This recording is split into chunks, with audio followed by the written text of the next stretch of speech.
Canal del Congreso, el canal de la Unión, presenta.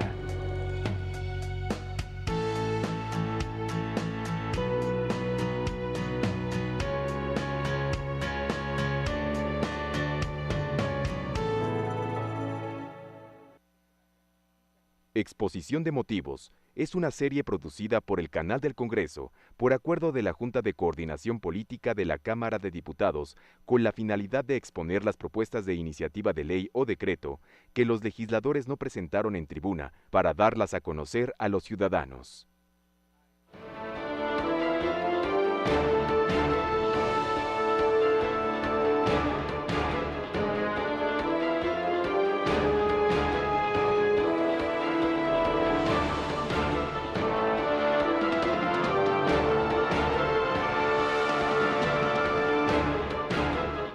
Saludando a la amable audiencia del canal del Congreso, deseo informarles que recientemente presenté una iniciativa relativa a la farmacovigilancia.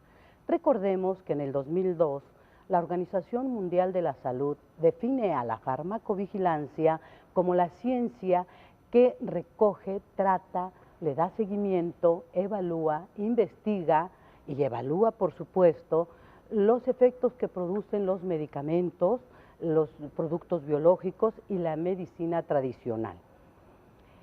Derivado de ello, en el 2004, México emite la norma 220 para instalar la farmacovigilancia y así operar las obligaciones y todas las actividades derivadas de ella. En esta iniciativa, fundamentalmente, nos proponemos elevar a rango de ley el programa de farmacovigilancia para adecuar con los estándares internacionales las mejores prácticas de esta. De la misma manera, buscamos asegurar que los profesionales de la salud conozcan, manejen y dominen los instrumentos para llevar sus informes adecuadamente sobre el particular. Por eso se obliga a que en los programas educativos de las instituciones de nivel superior de medicina y de enfermería se contenga justamente la farmacovigilancia dentro de ello. De la misma manera, estamos obligando a que toda la publicidad de los medicamentos, así como se contiene todos aquellos aspectos que favorecen la salud, también contemplen aquellos efectos que pudieran resultar adversos a la salud. También contiene la prohibición de que no vayan concatenados spots publicitarios que pudieran llevar información engañosa sobre los resultados que tiene justamente el insumo de productos y medicamentos destinados para la salud. Con esto se pretende, por supuesto, abonar y favorecer la salud de los mexicanos y de las mexicanas. La artesanía es la obra de los artesanos, su arte y obra en uno mismo, imprimiendo en sus creaciones un sello personal. En nuestro país, la artesanía es historia viva, que ha sido desplazada casi hasta su completa extinción por la existencia de imitaciones o falsificaciones, que bajo competencia desleal le han robado espacio en el gusto y la apreciación de la gente. Cada día se producen menos artesanías porque ya no se venden, por el contrario, son menospreciadas, preguntándonos incluso cómo es posible que intenten vendernos eso y a ese precio. No podemos pensar así, ni permitir que extranjeros lo hagan y además obtengan un provecho económico a costa del bienestar de las familias artesanas mexicanas. La artesanía nacional es motivo de orgullo, tradición que se hereda, parte de nuestros orígenes, sustento de las mejores ventajas que tenemos como sociedad y de la valiosa identidad que poseemos. Es ícono de nuestra identidad nacional en el contexto internacional. Por ello, a nuestros artesanos y las artesanías debemos protegerlas, revalorizarlas, devolverles su importancia representatividad y el lugar que les corresponde por derecho. Los problemas a los que se enfrentan los artesanos mexicanos con sus artesanías, sin duda alguna, son una de las manifestaciones más arraigadas en el tejido social de la crisis permanente que prevalece en nuestra cultura y el arte en nuestro país. Un país de vocación exquisitamente artesanal. Debemos resguardarlas de la competencia que le representan imitaciones o falsificaciones que la dejan en desventaja. El mecanismo para tal fin existe y está disponible desde hace tiempo. Otras naciones lo utilizan e incluso la nuestra de manera incipiente lo hace y se llama Declaración de Denominación de Origen. Esta herramienta garantiza protección para que se impida que en otros países la producción o en su defecto se comercialicen como originales productos idénticos o parecidos. Por ello, presenté una reforma a la Ley de la Propiedad Industrial para hacer, en el caso de todas las artesanías nacionales, obligatorio el trámite de la obtención de su declaración de denominación de origen para protegerlas, preservar sus características, evitar imitaciones, falsificaciones, adulteraciones y la falsa competencia. Saldemos esa deuda histórica y pendiente con nuestra cultura. Gracias. Soy el diputado federal Isidro Moreno Árcega del Estado de México por el municipio de Ecatepec de Morelos. Hoy quisiera comentar con ustedes la propuesta de iniciativa de ley para reformar la Constitución Política de los Estados Unidos Mexicanos en su artículo 71, ingresar una fracción más para quedar con 5. ¿En qué consiste y por qué hacerlo? El artículo 71 de la Constitución actual nos habla de las facultades de iniciar leyes. ¿Quiénes tienen facultades para iniciar leyes ante el Congreso de la Unión? Son el presidente de la República, los diputados federales y senadores del Congreso de la Unión, las legislaturas de los estados y ciudadanos que cumplan con el porcentaje de la lista nominal que así lo pide la Constitución. Por ello, nosotros viendo la inercia social que existe hoy, la vida política, económica, social, entre la división de poderes que así marca la Constitución, es de colaboración, de cooperación, y hoy con un mecanismo que tenemos que es el Pacto por México, instrumento que ha diseñado desde la Presidencia de la República nuestro amigo el presidente Enrique Peña Nieto, hemos propuesto a este Congreso de la Unión, en la Cámara de Diputados, la iniciativa para reformar el artículo 71 y crear una fracción más para quedar 5, que sería la tercera fracción, donde va a permitir que al Poder Judicial de la Federación se le permita iniciar leyes respecto a su organización y administración de su materia, totalmente en cuestión judicial. Por eso es importante que el Supremo Tribunal, que es la Corte Federal, tenga esta iniciativa de ley y fortalezcamos con ello la situación de colaboración, de cooperación entre los poderes de la Unión.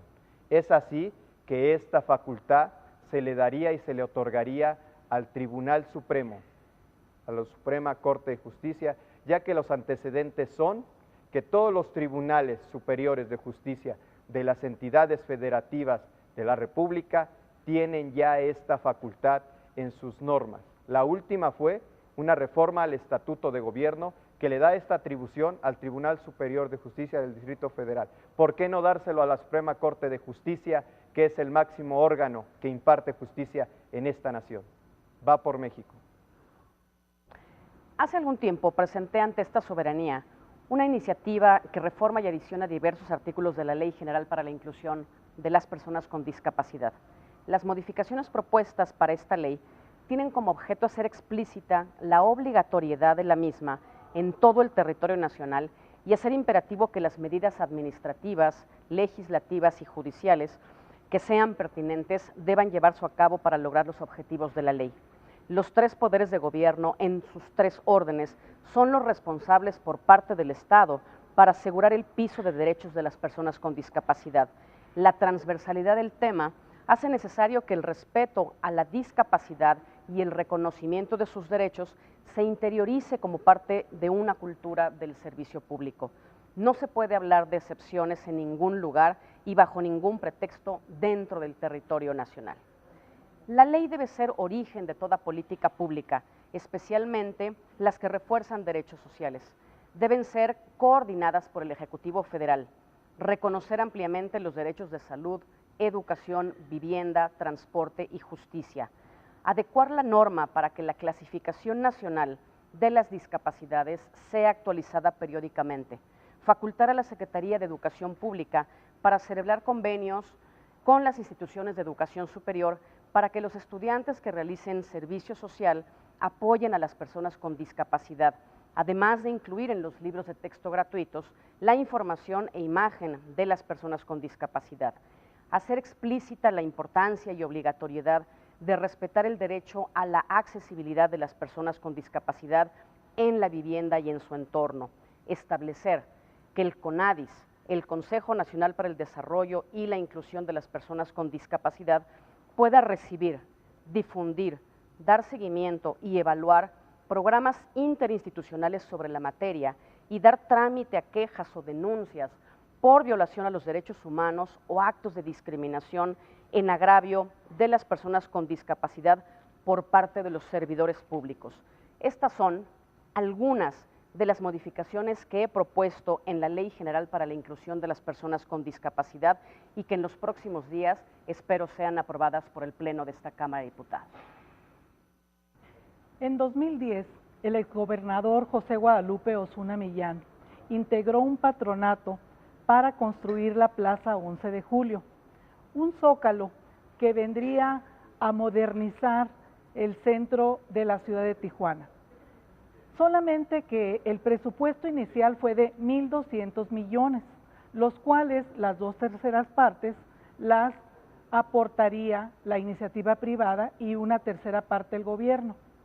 La situación se ha complicado porque más de 100,000 ciudadanos con firma registrada se oponen a este proyecto, porque además de destruir el patrimonio cultural de la ciudad, puesto que allí se ubica el Instituto de Cultura de Baja California, la Biblioteca Benito Juárez y sobre todo el parque que cuenta con más de 1.200 árboles.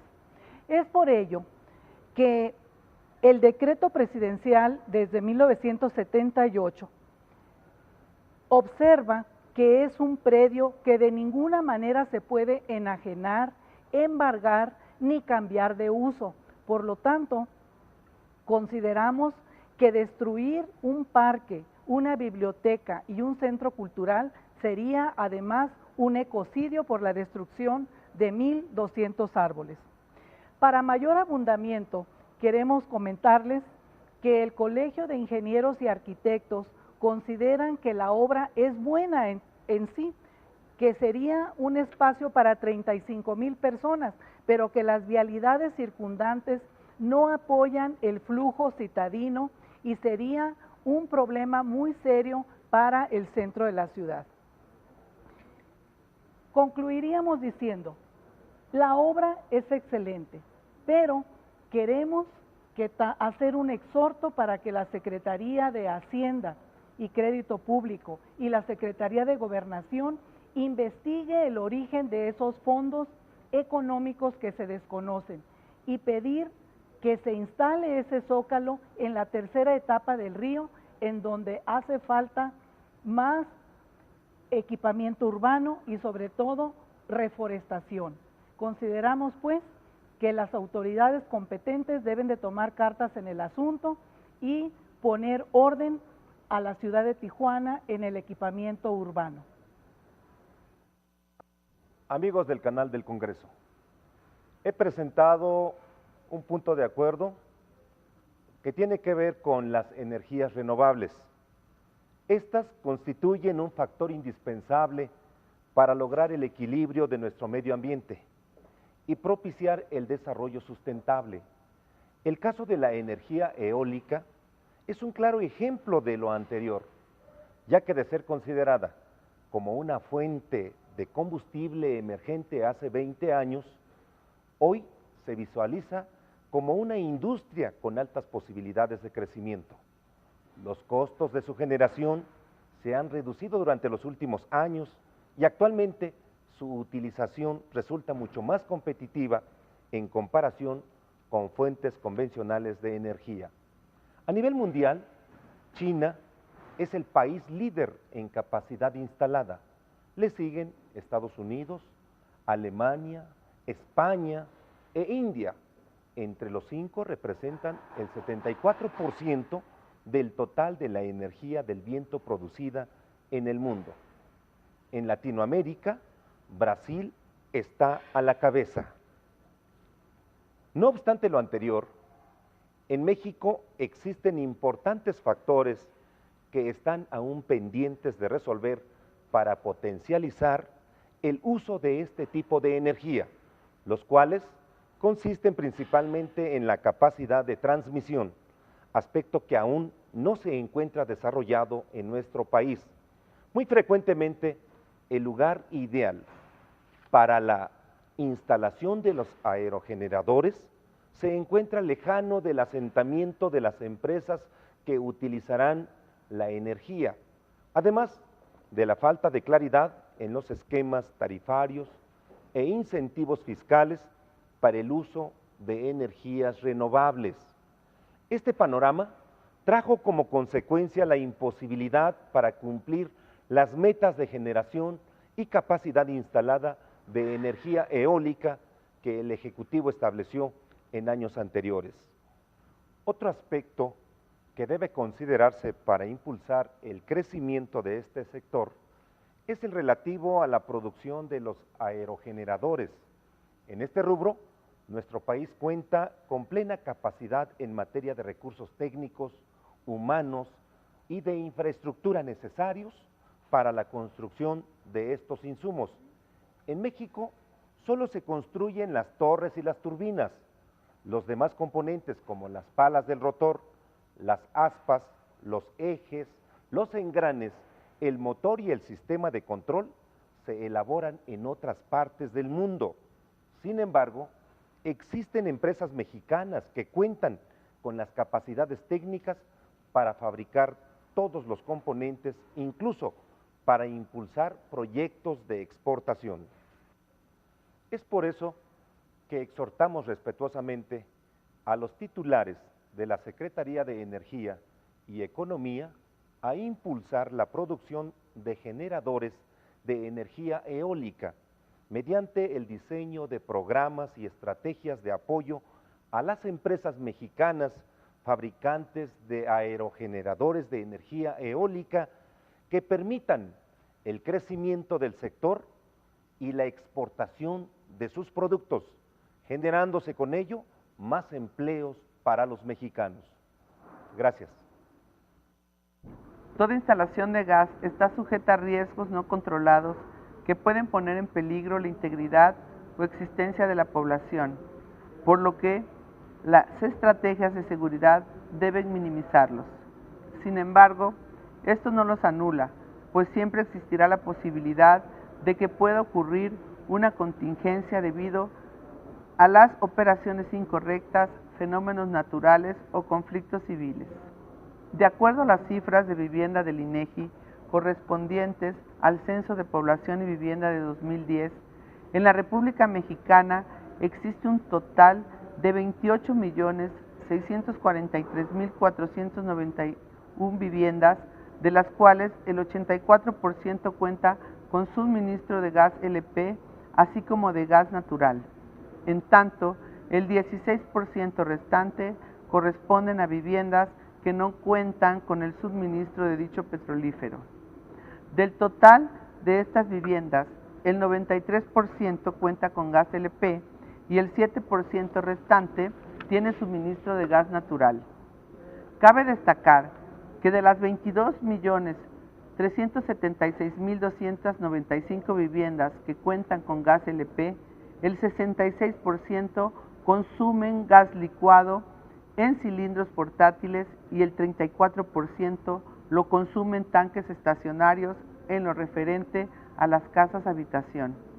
La norma que se refiere a los recipientes a presión para contener gas LP tipo no portátil especifica que la vida útil de los recipientes es de 10 años, al término de los cuales se deben de hacer pruebas no destructivas para comprobar que el recipiente siga cumpliendo con los requerimientos y solo en caso de aprobación de la prueba se puede extender 5 años más sin posibilidad de repetir esta prueba. Esto suena muy bien, sin embargo, en la práctica no se realiza dicha verificación para instalaciones domésticas, ya sea por la falta de información en los usuarios, por el costo extra que implica cambiarlos o porque no se le presta atención a este aspecto.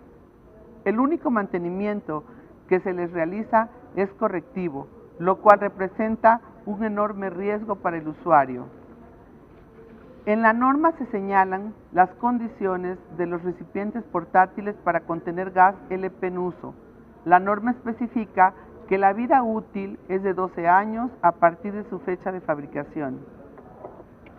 Desafortunadamente, en el mercado actual mexicano, aunque existe la normatividad para valorizar las condiciones de trabajo de los recipientes portátiles, esto no se realiza. El mal estado de los cilindros que venden las empresas distribuidoras de gas licuado de petróleo provocó que del 1 de enero al 30 de julio del presente año se haya registrado solamente en el municipio de Toluca, Estado de México, un total de 152 explosiones derivadas de accidentes en el manejo inadecuado de este tipo de combustible. Los cilindros que las empresas distribuidoras de gas LP utilizan, que en su mayoría están oxidados y carecen de pintura de seguridad, problemas en las llaves de paso y errores en el manejo de los mismos tanques por la falta de capacitación de sus empleados, son los 3 principales factores que causaron las 152 explosiones registradas en Toluca en lo que va del año por este tipo de producto. Es por eso que exhorto respetuosamente al Ejecutivo Federal a través de la Procuraduría Federal del Consumidor para que se revise el estado físico de los cilindros portátiles de gas LP que se distribuyen en todo el territorio nacional por medio de las empresas especializadas, así como retirar y destruir aquellos que estén dañados o bien cuya vida útil ya concluyó, con el propósito de garantizar la seguridad de los consumidores y población en general. Muchas gracias. Hoy, en México, más de 11 millones de mujeres y más de 20 millones de hombres trabajan en la informalidad. Atrás de cada uno de ellos hay una triste historia.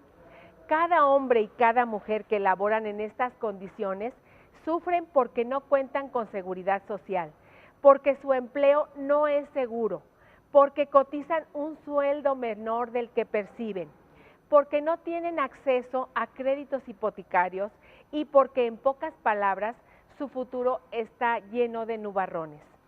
Por las estadísticas que les comento y sobre todo por la difícil situación que viven esos casi 32 millones de mexicanos que representan el 62% de la población económicamente activa de la nación, presenté un punto de acuerdo para que el Ejecutivo nos explique a los diputados y a los habitantes de este país qué hace y qué hará para combatir la informalidad. Desde esta perspectiva, si algo afecta al crecimiento y el desarrollo económico, es la informalidad laboral, porque en primer lugar incrementa la vulnerabilidad social de millones de familias, pero también porque obstaculiza la innovación y desalienta la competitividad. El Ejecutivo Federal ha expuesto objetivos para que los trabajadores informales sean incorporados a empleos formales. Sin embargo, las cifras no son muy alentadoras. En las últimas semanas, el secretario de Economía ha manifestado que la reforma hacendaria del gobierno federal permitirá el combate efectivo a la informalidad. lo cual se realizará mediante el esquema de incorporación con 0 impuestos en el primer año y una progresividad en 5 años. Sin embargo, considero que estos argumentos no son lo suficientemente atractivos y que debemos buscar mecanismos más efectivos que alienten a los actores del sector productivo a encontrar el camino de la formalidad. Los hechos son contundentes y demuestran que la implementación de la reforma laboral y los programas de formalización del empleo llevados a cabo por el Ejecutivo no han dado los resultados que se esperaban. Como se puede inferir, los pronósticos que existen en torno a nuestra economía no son nada alentadores y por eso la necesidad y la urgencia de que el Ejecutivo Federal redoble, fortalezca, corrija, coordine, impulse y genere acciones que hagan crecer nuestro Producto Interno Bruto y que a la par le den mejores condiciones a los trabajadores mexicanos. Lo que requerimos en el corto plazo es sin duda crecer más y de manera más acelerada, pero esto no se logra por decreto. Requerimos de esas acciones y que esas acciones comiencen cuanto antes, porque todos, porque tú y yo sabemos que nuestro futuro no se juega. Por su atención, muchas gracias. El Partido Acción Nacional siempre ha establecido y está dentro de sus principios de doctrina que el municipio es la célula básica del desarrollo político nacional. Ahí es donde todos vivimos a nivel municipal, salvo en el Distrito Federal que hay delegaciones. También hay un anhelo de la ciudadanía de estar cercana a los órganos de decisión de los municipios. El órgano decisorio del municipio es el ayuntamiento, que está integrado por el presidente municipal, por regidores y síndicos. Estamos estableciendo reformas constitucionales al artículo 115 en su fracción primera y en su párrafo primero, para que los ayuntamientos abran la participación ciudadana directamente a los habitantes del municipio. Con esto, los habitantes del municipio van a poder participar en los órganos decisorios del ayuntamiento con voz, expresando sus necesidades, por lo que tendrán esta participación en el cabildo, que es el ayuntamiento cuando se reúne en una sesión, y en los órganos que derivan del cabildo como comisiones o cualquier otra junta donde se pueda determinar que va a haber una afectación que genere una obligación al ciudadano. También estamos estableciendo que los ayuntamientos, para darle fuerza al ciudadano, sean electos individualmente sus integrantes a través de un voto directo y universal de los ciudadanos. Entonces los regidores en lo individual se eligen igual que el alcalde y no en planillas. Bien, también estamos estableciendo que se establezca una reelección en esta forma individual hasta por 2 periodos consecutivos en los ayuntamientos. Y finalmente estamos otorgando una garantía de que no se rompa el principio de proporcionalidad al establecer que en ningún partido político podrá contar con un número de regidores y síndicos electos por el principio de voto directo o de representación proporcional en un porcentaje que exceda del 8%. Con esto garantizamos esa fuerza ciudadana en participación en los ayuntamientos y esa fuerza para darle el voto al ciudadano para que elija o reelija a los miembros de los ayuntamientos de forma individual. Muchas gracias. Un gusto saludarles a quienes nos siguen a través del canal del Congreso para enterarse y conocer lo que hacemos las legisladoras y legisladores federales. En nuestro país es innegable el avance que las mujeres hemos tenido en diferentes campos, cultural, social, económico, y uno de ellos precisamente también es la participación política. La Ley de Igualdad entre Mujeres y Hombres establece ya las bases para que ésta sea equitativa y equilibrada, y que también los partidos políticos puedan promover y garantizar este derecho que tenemos las mujeres. En el marco del 60 aniversario del voto femenino, es que he presentado una iniciativa que reforma y adiciona el artículo 78 y 81 del Código federal de instituciones y procedimientos electorales en materia de capacitación y promoción política de las mujeres. Actualmente, los partidos políticos destinan el 2% de su presupuesto anual para este fin. En esta iniciativa lo que estoy proponiendo es que se incremente hasta el 5%, porque creemos que para hacer efectivo este derecho de las mujeres a participar es necesario de dotar de mayores recursos que se apliquen para este fin, pero sobre todo que se transparenten y sean auditados en los partidos para que no se terminen destinando, como desgraciadamente ha ocurrido en algunas ocasiones, a otras actividades que no tienen que ver con la participación política de las mujeres. En Acción Nacional estamos convencidas y convencidos que la participación de las mujeres es importante para la toma de decisiones en nuestro país y para la construcción de un México más justo, más democrático y más humano. Muchas gracias por su atención. El pleno ejercicio de la democracia implica que los ciudadanos puedan elegir con libertad a sus representantes y a sus gobiernos. En México hemos avanzado en medidas que obligan a esta libertad democrática de los ciudadanos, como por ejemplo la transparencia del gasto social, la aplicación pues con ciertas medidas de un blindaje electoral para evitar su uso electoral o tendencioso para condicionar el voto de los ciudadanos. Sin embargo, no está a nivel de ley, a nivel de rango obligatorio para que así lo apliquen todos los gobiernos que en ese momento estén ejerciendo el poder. Por eso presentamos esta iniciativa para elevar el blindaje electoral a nivel de ley en la Ley de Desarrollo Social. En los últimos 12 años, los gobiernos de Acción Nacional aplicaron este blindaje electoral de acuerdo a la solicitud de la propia sociedad. Y entre otras medidas, por ejemplo, se suspendía la entrega de recursos, de programas, de transferencias económicas 40 días antes de la elección.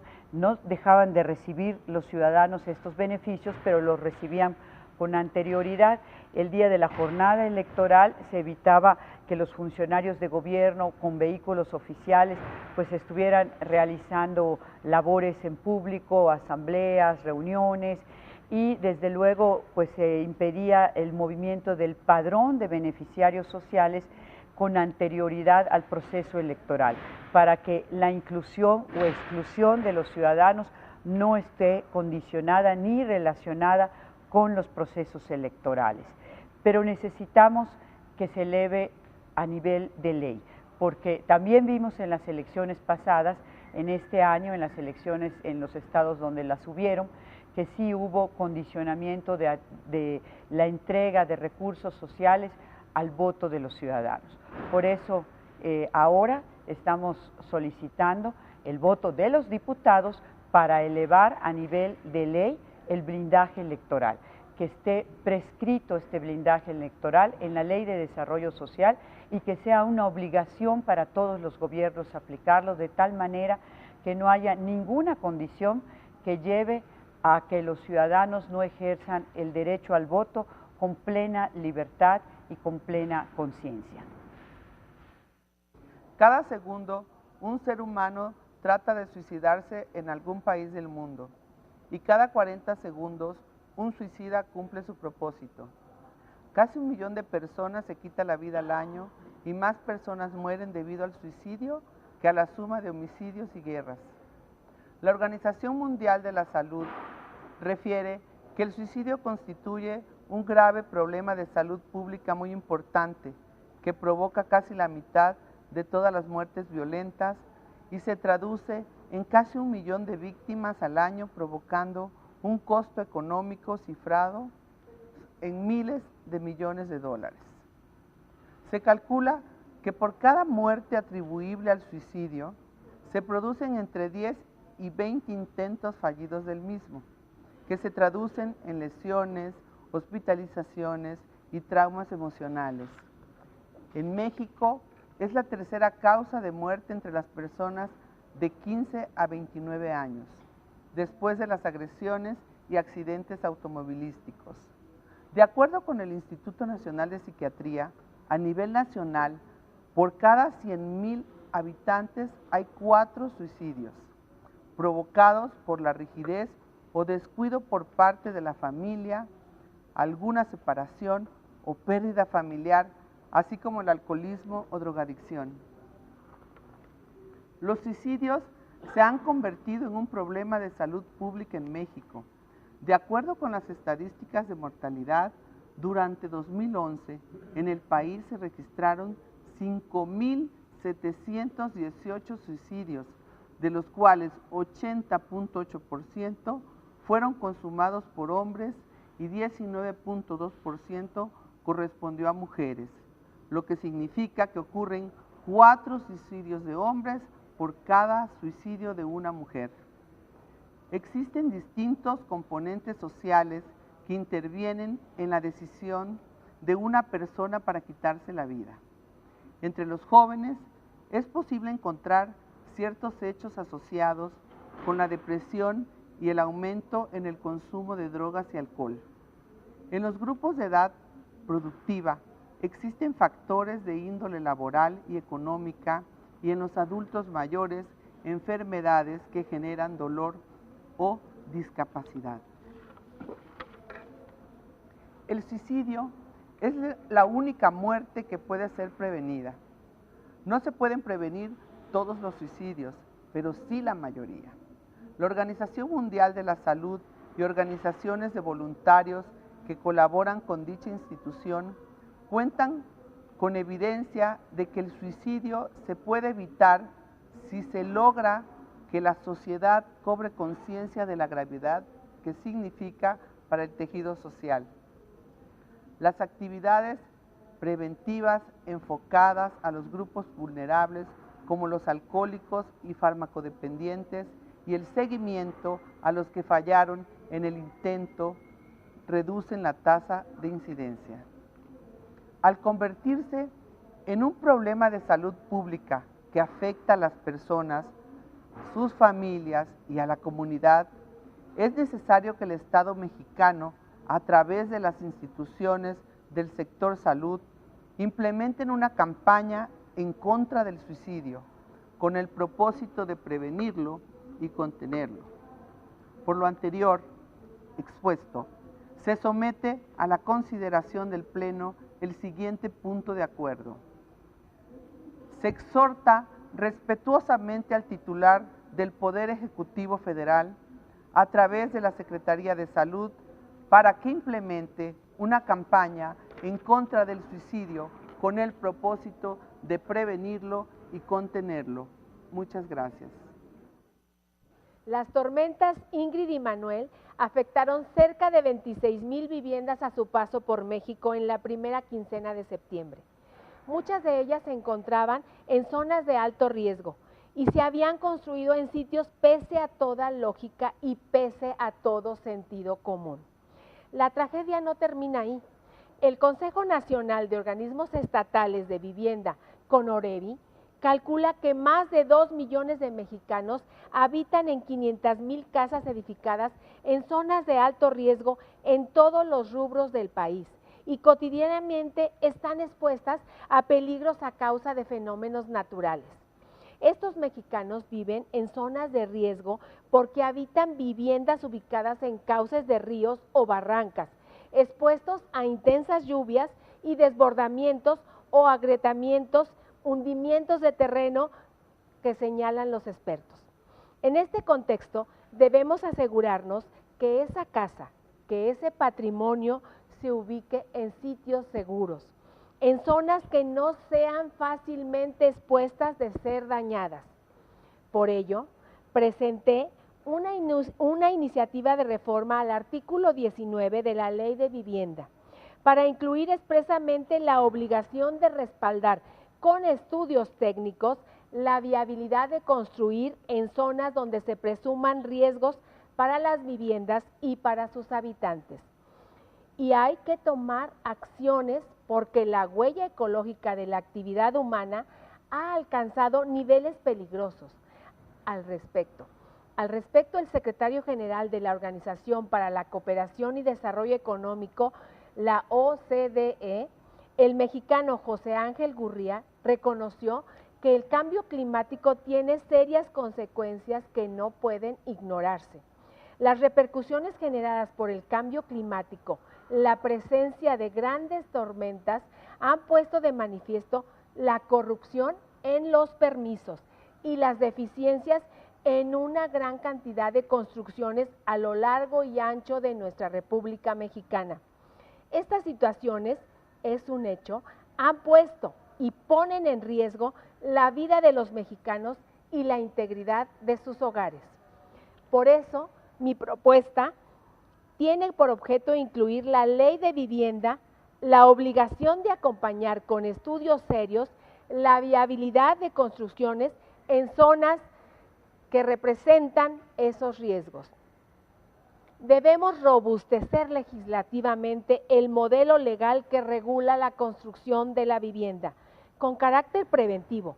Recordemos que el cambio climático es una realidad e implica un incremento en la actividad de los fenómenos naturales y tiene efectos destructivos sobre el bien jurídico más valioso en términos patrimoniales, el hogar de las familias mexicanas. Basta ya de poner en riesgo el futuro y las vidas de millones de mexicanos. Basta ya de la corrupción. Basta ya de jugar con el patrimonio de nuestros compatriotas. Modifiquemos la ley de vivienda y asegurémonos que cuando un mexicano adquiera una morada, ésta se ubicará en un lugar seguro. Es nuestra responsabilidad legislativa y trabajaremos por ella. Por su atención, muchas gracias.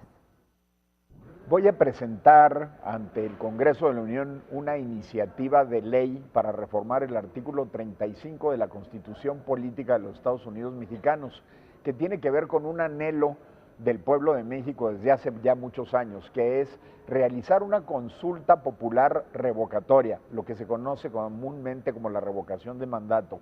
¿Para qué efectos? Para los efectos de que cuando los gobernantes lleven a cabo un desempeño que no sea adecuado a la ley, que no sea adecuado a un desarrollo republicano, que no sea adecuado a lo que los electores verdaderamente desean en cuanto al comportamiento ético apegado a derecho y adecuado a los anhelos de la población, se pueda revocar el mandato de un gobernante. ¿A qué gobernante se les puede revocar el mandato? Pues a los gobernadores, presidentes municipales, síndicos, regidores.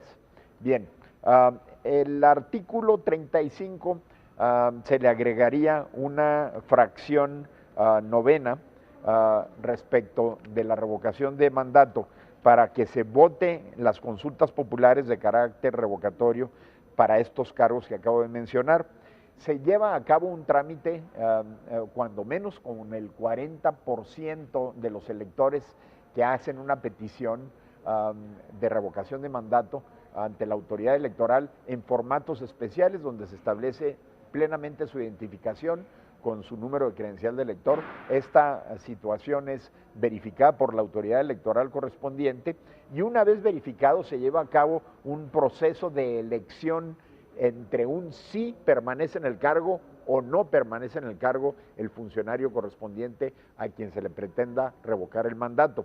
La autoridad electoral, una vez que apruebe esto, lleva a cabo todo un proceso electoral en donde debe de participar en el mismo cuando menos el 60% del electorado que eligió a ese funcionario correspondiente.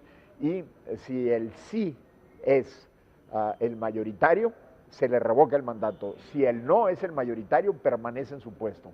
Hay una excepción para llevar a cabo esta revocación de mandato. No se puede llevar a cabo ni en el primer año de gobierno ni en el último año de gobierno. Con esto nosotros creemos que queda plenamente satisfecha esta petición popular de hace muchos años para poder continuar dándoles una digna representación siguiendo el mandato popular otorgado en la elección que tuve a bien ser designado por el tercer distrito electoral del estado de Chihuahua. Muchas gracias. Un saludo a quienes nos siguen amablemente a través del canal del Congreso. Dentro de los delitos que más afecta a nuestra niñez se encuentra el llamado robo de infantes. Este fenómeno se ha ido incrementando tanto a nivel local, nacional e internacional. En él participan redes de personas bien organizadas, de delincuentes que se han incrementado cada vez más por la impunidad que existe en nuestro país. La gran mayoría actúa atendiendo diversas intenciones como la venta de niñas y niños o la explotación sexual, siendo este el segundo hecho delictivo más lucrativo en el mundo.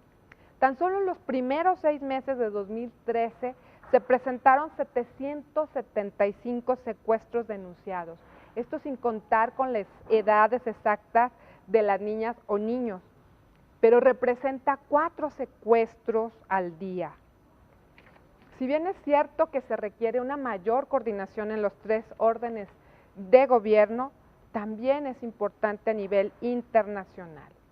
Actualmente no existe en nuestro país un solo registro oficial de los miles de menores de edad que han sido secuestrados o que han sido víctimas de desaparición forzada, existiendo una gran discrepancia entre el número real de casos que se tienen conocimiento. Algunas organizaciones de la sociedad civil han señalado que este problema va en incremento cada año, por lo cual es necesario hacer cruces de información entre las distintas entidades y oficinas estatales del DIF para agilizar la recuperación de los menores de edad. Preocupada por este flagelo, como legisladora, pero también como madre de familia que soy, es que he propuesto reformar el artículo 22 de la Ley General para prevenir y sancionar los delitos en materia de secuestro, reglamentaria de la fracción 21 del artículo 73 de la Constitución Política de los Estados Unidos Mexicanos, para quedar como sigue. El Centro Nacional de Prevención y Participación Ciudadana contará con un registro nacional de menores secuestrados a fin de realizar una política pública integral para su erradicación. En Acción Nacional estamos comprometidas y comprometidos con uno de nuestros principales baluartes de nuestra nación, nuestra niñez. Muchas gracias por su atención. Agradezco la oportunidad que me brinda el canal del Congreso para presentarles y exponerles, tratar de explicarles una iniciativa que hemos presentado de reformas al artículo 58 del Código Civil Federal, en la que proponemos una redacción para que en las actas de nacimiento se permita que el apellido materno vaya en primer lugar y no únicamente el apellido del padre como actualmente e históricamente hemos tenido en un sentido de pertenencia tanto de las mujeres como de los hijos, de que le pertenecen al hombre, que es lo que nosotros estamos planteando con esta iniciativa. Tanto las mujeres como los hombres tenemos los mismos derechos y las mismas obligaciones sobre los hijos, y es en ese sentido que tenemos la misma obligación de que el apellido de la madre también permanezca entre generaciones. Es en este término que nosotros estamos planteando una reforma que quedaría planteada en los términos siguientes. El acta de nacimiento se levantará con asistencia de 2 testigos, contendrá el día, la hora, el lugar de nacimiento, el sexo del presentado, el nombre y apellidos que le correspondan, es decir, el primer apellido del padre y el primer apellido de la madre, en el orden que de común acuerdo determinen. El orden elegido deberá mantenerse para todos los hijos de la misma filiación. Asimismo, la razón de si se ha presentado vivo o muerto, la impresión digital del presentado. Es importante aclarar que no estamos buscando que esta iniciativa sea retroactiva. ¿Por qué? Porque eso sí podría generar problemas en las familias. Ahora lo que nosotros queremos o proponemos es que a partir de ahora, desde el hijo primogénito, toda la filiación tenga los mismos apellidos y el mismo derecho de llevar el apellido de la madre. De tal manera que nosotros estamos proponiendo una reforma que va encaminada a construir o seguir construyendo la igualdad y el reconocimiento entre los derechos de las mujeres y los hombres a partir del nacimiento y del registro de los hijos. Hoy tenemos una oportunidad ante nosotros de dar un paso, tal vez no se note que es un gran paso, pero nosotros confiamos en la capacidad de este Poder Legislativo para actuar en favor de las mujeres y en favor de la igualdad. Muchísimas gracias.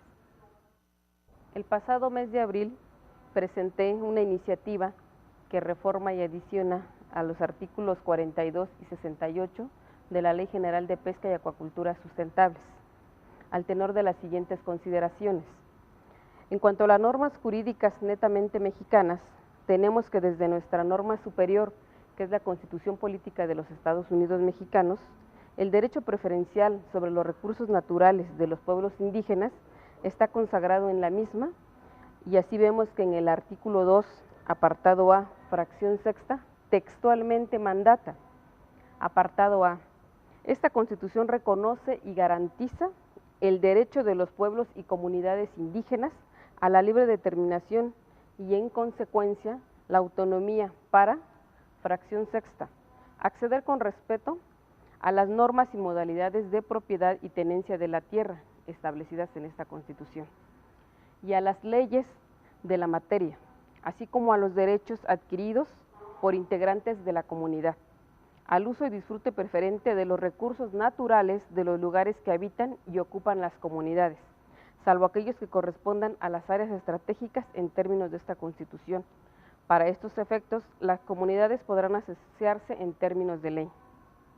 Este precepto constitucional ha permeado en normas secundarias, como es el caso de la Ley General de Pesca y Acuacultura Sustentables, de tal forma que en la Ley General de Pesca y Acuacultura Sustentables, en la fracción quinta del artículo 2 señala, son objetivos de esta ley, fracción quinta, procurar el derecho, uso y disfrute preferente de los recursos pesqueros y acuícolas de las comunidades y pueblos indígenas, en los términos de la presente ley, de los cuales o lugares que ocupen y habiten. Pero en contraparte, el artículo 68 de la Ley General de Pesca y Acuacultura Sustentables dice, artículo 68, las especies denominadas marlín, pez vela, pez espada, sábalo shiro, pez gallo y dorado, en todas sus variedades biológicas quedan destinadas de manera exclusiva a la pesca deportivo-recreativa, dentro de una franja de 50 millas náuticas, contadas a partir de la línea de base desde la cual se mide el mar territorial. Es claro que el artículo 68 de la Ley General de Pesca y Acuacultura Sustentables se contrapone a los tratados internacionales de los cuales México es signante. El propósito de esta iniciativa que presenté es respetarle sus derechos a las comunidades y pueblos indígenas, de que ellos puedan hacer uso y disfrute de todo el territorio de los que ellos forman parte. Considero importante, necesaria esta reforma y esperemos que en el Pleno en próximos días podamos aprobarla, y agradezco al canal del Congreso este espacio para tener un mayor acercamiento con todos ustedes. Gracias. Canal del Congreso, el canal de la Unión, presentó.